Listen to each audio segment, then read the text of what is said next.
मुझे लगा कि शायद सही में ये एग्ज़ाम मेरे लिए नहीं बना है। भले ही मैं आईएएस ऑफिसर बनना चाहता हूँ, लेकिन यूपीएससी का एग्ज़ाम शायद मेरे से क्लियर ना हो पाए। तो मैं 8 से 10 घंटे डेली पढ़ने लगा। जब एग्ज़ाम पास आ गया तो वो बीच बीच में 12 से 14 घंटे भी हो जाते थे। और जो एक 10th क्लास का अंडर कॉन्फिडेंट बच्चा था, प्रीलिम्स के एग्ज़ाम कॉन्फिडेंस के साथ मैं एग्ज़ाम देने गया। लोग कहते हैं कि ये एग्ज़ाम बहुत मुश्किल है।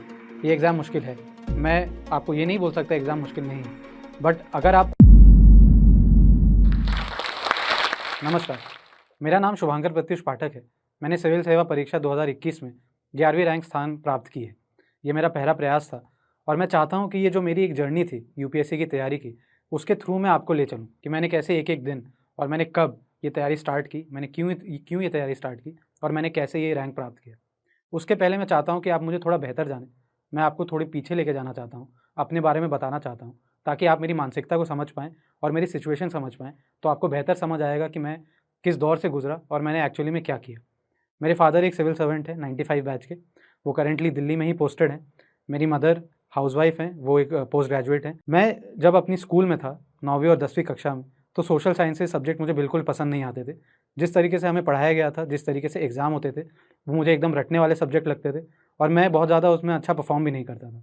मेरी मैथमेटिक्स बहुत स्ट्रॉन्ग थी, मुझे बहुत इंटरेस्ट भी था, तो मैं नेचुरली मेरी रुचि उसके तरफ गई। हालाँकि मैं सिविल सेवा में हमेशा से इंटरेस्टेड था, क्योंकि मेरे फादर एक सिविल सर्वेंट थे। उनका करियर मैंने बहुत करीब से देखा था और मैं चाहता था मैं भी वैसा कुछ काम कर पाऊँ। लेकिन उस समय मेरे अंदर ये कॉन्फिडेंस ही नहीं आया 9वीं और 10वीं कक्षा में ये सब्जेक्ट देख के कि शायद ये एग्ज़ाम मेरे से क्लियर हो पाएगा। और अपने मैथमेटिक्स में रुचि के कारण मैं साइंस की तरफ चला गया। मैंने 11वीं और 12वीं में अपनी इंजीनियरिंग की तैयारी की, मैंने आईआईटी की तैयारी की और मैंने 12वीं के बाद अपना पहला अटेम्प्ट दिया। मेरा आईआईटी में सिलेक्शन नहीं हुआ, मेरा जेईई मेंस भी नहीं हुआ। मेरे फादर के बारे में मैं कुछ बताना चाहता हूँ। वो एक बहुत ऑर्डिनरी बैकग्राउंड से आते हैं, उनके घर पे इतने रिसोर्सेज नहीं थे, उसके बावजूद उन्होंने आईआईटी से अपनी तैयारी की। जब मैं 11वीं और 12वीं में था, लोगों को लगता था एक आईआईटीएन का बेटा एक आईआईटी ही जाएगा और एक वो सोशल प्रेशर मेरे ऊपर था। उस प्रेशर को के साथ मैंने अपनी 11वीं और 12वीं में तैयारी की और शायद कहीं न कहीं मुझे भी लगता था कि ये बात सही है और मैं आईआईटी चला जाऊँगा, बट ऐसा नहीं हुआ। उस दौरान वो मेरी ज़िंदगी का शायद 1 साल सबसे महत्वपूर्ण साल था, क्योंकि उस साल मेरे दोस्त अपने कॉलेजेस गए, वहाँ पे उन्होंने अपनी ज़िंदगी की शुरुआत की और मैं कहीं न कहीं पीछे रह गया। मुझे ऐसा लगा कि मैं ज़िंदगी में 1 साल पीछे जा रहा हूँ। उस 1 साल मैंने दोबारा तैयारी की। मुझे लगा कि शायद कहीं न कहीं ये एग्ज़ाम मुझे क्लियर करना चाहिए, क्योंकि इस बार मैंने वो सोशल प्रेशर अपने ऊपर नहीं लिया। मैंने उस साल वो तैयारी की, मैंने फिर से एग्ज़ाम दिया और मेरा एग्ज़ाम क्लियर हुआ। मैं आईआईटी धनबाद गया अपनी इलेक्ट्रिकल इंजीनियरिंग करने। वहाँ पे जब मैं अपने कॉलेज में सेकंड ईयर में था, तो मेरे कुछ सीनियर्स ने सिविल सेवा की परीक्षा फिर से क्लियर की। उस टाइम पे मुझे दोबारा ये एहसास हुआ कि जब लोग मेरे आस-पास, मेरे ही बैकग्राउंड से ये एग्ज़ाम क्लियर कर रहे हैं, तो मैं क्यों नहीं कर सकता हूँ?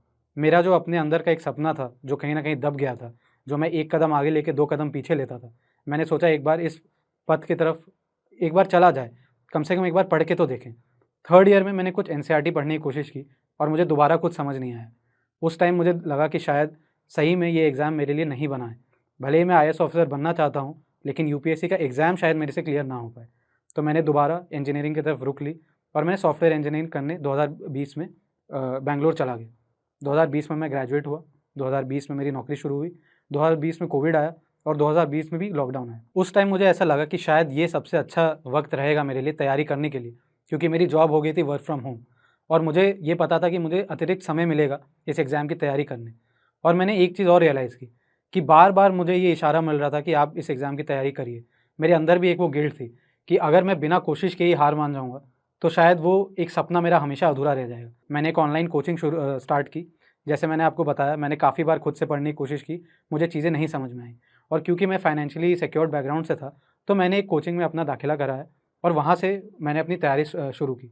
शुरू के 6 महीने, जब अगस्त से लेके फरवरी 2021 तक, जब मैं जॉब के साथ अपनी तैयारी करता था, तो मेरा शेड्यूल बहुत हेक्टिक था। मैं दिन में 8 से 10 घंटे जॉब करता था लैपटॉप पे और 4 से 5 घंटे की मेरी क्लासेस होती थी कोचिंग में। मैं दिन में 15 घंटे लैपटॉप के सामने रहता था और कहीं न कहीं उस समय मेरे एक कॉन्फिडेंस भी बढ़ने लगे इन सब्जेक्ट्स के प्रति कि अब मुझे लग रहा था कि अब मैं ये एग्ज़ाम मेरे से क्लियर हो जाएगा। मुझे सेल्फ स्टडी का मौका नहीं मिल पा रहा था। तो मैंने डिसाइड किया कि अब मैं अपनी जॉब छोड़ दूँगा और अपनी पूरी एनर्जी इस एग्ज़ाम की तरफ लगा दूँगा। जब मैंने जॉब छोड़ दी और मेरे पास 8 से 10 घंटे और फ्री हो गए दिन के, तब ये मेरा दायित्व था कि वो 8 से 10 घंटे मैं अपनी पढ़ाई में लगाऊँ। एंड उस टाइम पे जब एग्ज़ाम पास आ गया, तो बीच-बीच में 12 से 14 घंटे भी हो जाते थे। बट 8 से 10 घंटे बहुत सफिशिएंट है इस एग्ज़ाम के लिए, जो कि मैंने फरवरी के बाद की। अगर मैं आपको अपना दिनचर्या बताऊँ, तो मैं सुबह उठता था, मैं 1 घंटा पेपर पढ़ता था, एक करंट अफेयर की मैगज़ीन जो मैं पढ़ता था, उसको मैं रिवाइज़ करता था आधा घंटा और उसके बाद मैं अपनी पढ़ाई शुरू कर देता था।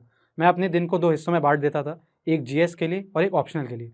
क्योंकि मेरा ऑप्शनल मैथमेटिक्स था, जैसा मैंने आपको बताया, मेरी बहुत इंटरेस्ट भी थी मैथ्स में और मैथ्स का कोई जीएस से लेना-देना नहीं होता है, तो उसकी अलग से तैयारी करनी पड़ती है। जब प्रीलिम्स पास आया, जिसमें मैथ्स का रोल नहीं है, तब मैं जीएस ज़्यादा पढ़ने लगा। ये तो मेरी तैयारी का दिनचर्या हो गया, लेकिन जो मैं पढ़ता था, मैं क्या पढ़ता था?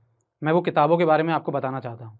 जैसे मैंने बताया, मेरे पास ज़्यादा समय था नहीं और जब मैंने जॉब भी छोड़ी फरवरी में, तब भी एग्ज़ाम जून में ही था, तो वापस मेरे पास किताबें पढ़ने का टाइम नहीं था। तो मैंने बहुत बेसिक किताबें, जो हर कोई पढ़ता है, मैंने सिर्फ वही रेफ़र की।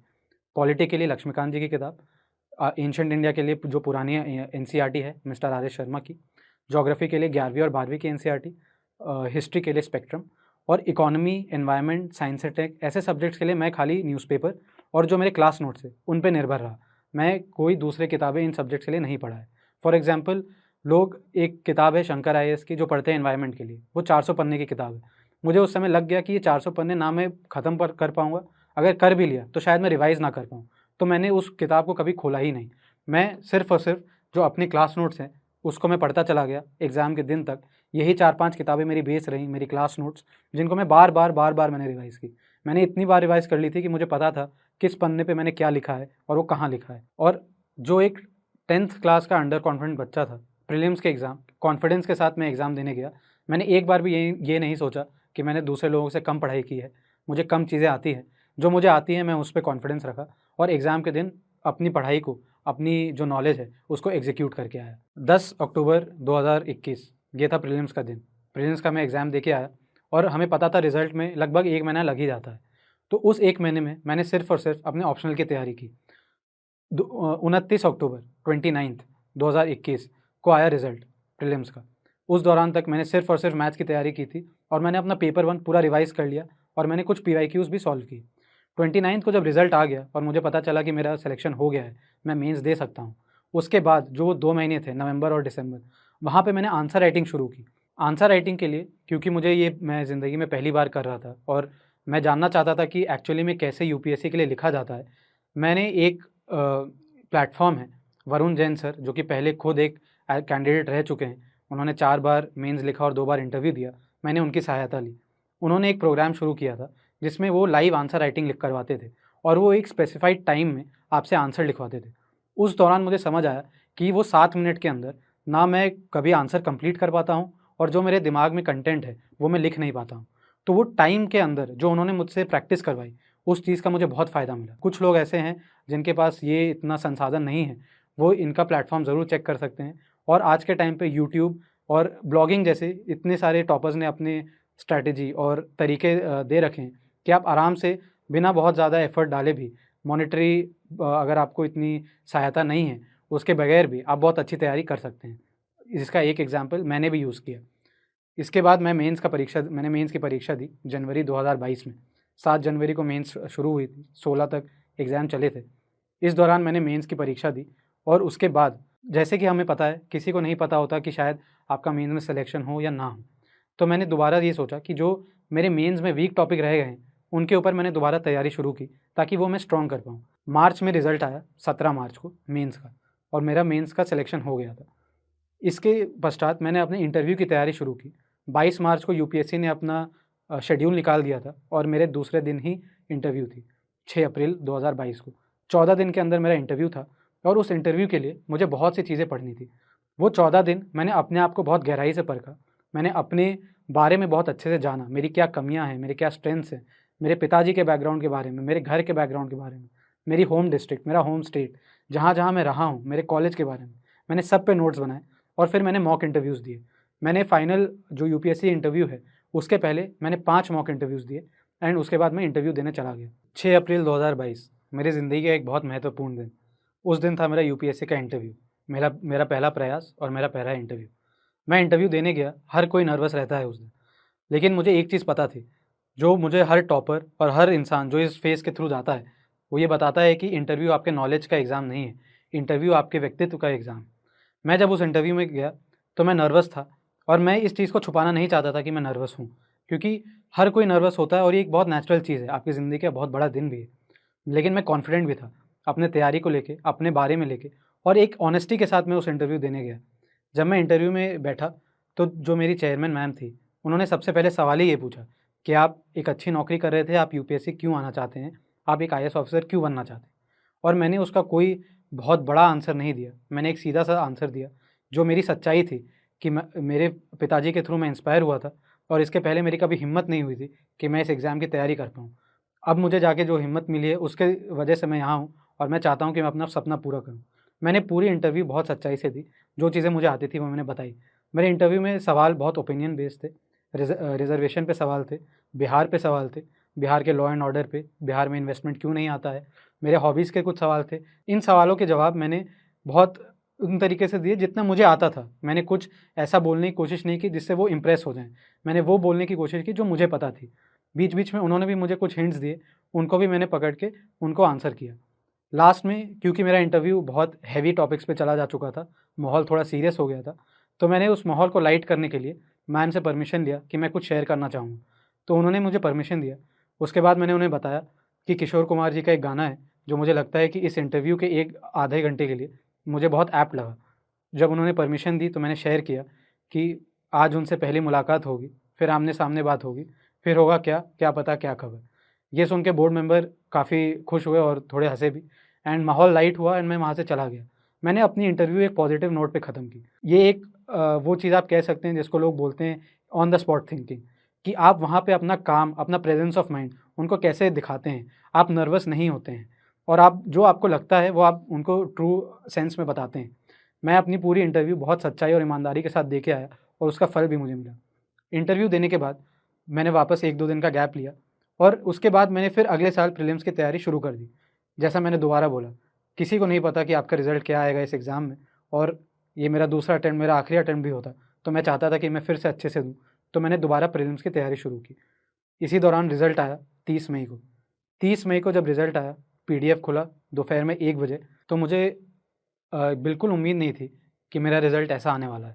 मेरे भाई ने जब रिज़ल्ट का वो पीडीएफ खोला तो आखिरी पेज से हमें उम्मीद थी, हमने देखना शुरू किया और जब उसने एक-एक करके मेरा रोल नंबर डाला तो बहुत तेज़ी से पन्ने ऊपर चले गए। तो कहीं न कहीं हमें ऐसा लगा कि शायद रिज़ल्ट नहीं आएगा। बट जब रिज़ल्ट पहले ही पन्ने पे था तो मुझे खुद यकीन नहीं हुआ। वो 1 घंटे मेरी ज़िंदगी कैसे बीते मुझे खुद नहीं पता। मैं खाली फ़ोन पे थैंक यू बोल रहा था, किसको बोल रहा था मुझे भी नहीं पता। मैं इतना लॉस्ट था, मैं इतना एक्साइटेड था, मैं इतना बहुत एक ऐसी फीलिंग थी जिसको मैं शायद बयाँ भी नहीं कर पाऊँ। ये एक ऐसी कहानी थी, एक 10वीं का छात्र जो हमेशा से एक सिविल सर्वेंट बनना चाहता था, जो कॉलेज में भी एक सिविल सर्वेंट बनना चाहता था, कॉलेज के बाद भी हिम्मत नहीं जुटा पा रहा था। उसने एक अटेम्प्ट में, एक प्रयास में एक ऐसा एग्ज़ाम क्वालिफ़ाई किया जिसके लिए लोग कहते हैं आपको सालों-सालों तैयारी करनी पड़ती है। लोग कहते हैं कि ये एग्ज़ाम बहुत मुश्किल है, ये एग्ज़ाम मुश्किल है। मैं आपको ये नहीं बोल सकता एग्ज़ाम मुश्किल नहीं है, बट अगर आप सही एटीट्यूड से इस एग्ज़ाम की तैयारी करें, सही चीज़ें पढ़ें, एक मेंटल बैलेंस अपना बना के रखें। इस एग्ज़ाम में जो मेरे आईआईटी के एग्ज़ाम से एक सबसे बड़ा अंतर ये था कि मेरे ऊपर सोशल प्रेशर नहीं था। मैंने किसी को नहीं बताया था कि मैं एग्ज़ाम की तैयारी कर रहा हूँ। मेरे माता-पिता, भाई और कुछ बहुत चुनिंदा दोस्तों को छोड़ के किसी को इस चीज़ की भनक भी नहीं थी कि मैं एग्ज़ाम की तैयारी कर रहा हूँ। और ये सोशल प्रेशर इस बार मैंने नहीं लिया क्योंकि मुझे समझ आ गया था कि लोग क्या सोचते हैं इससे मेरी ज़िंदगी में कोई प्रभाव नहीं पड़ता है।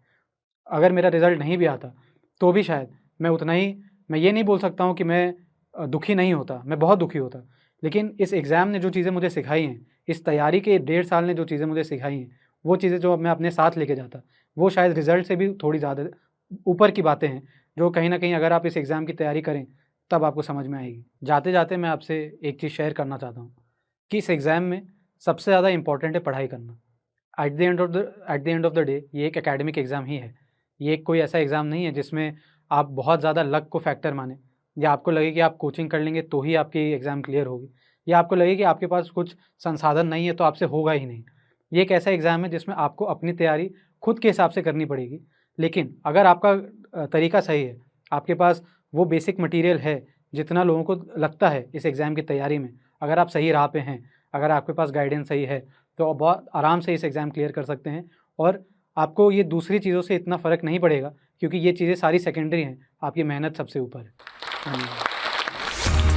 इस वीडियो के बारे में अपनी राय नीचे कमेंट सेक्शन में हमें बताएं और अपने दोस्तों के साथ ये वीडियो शेयर करना ना भूलें।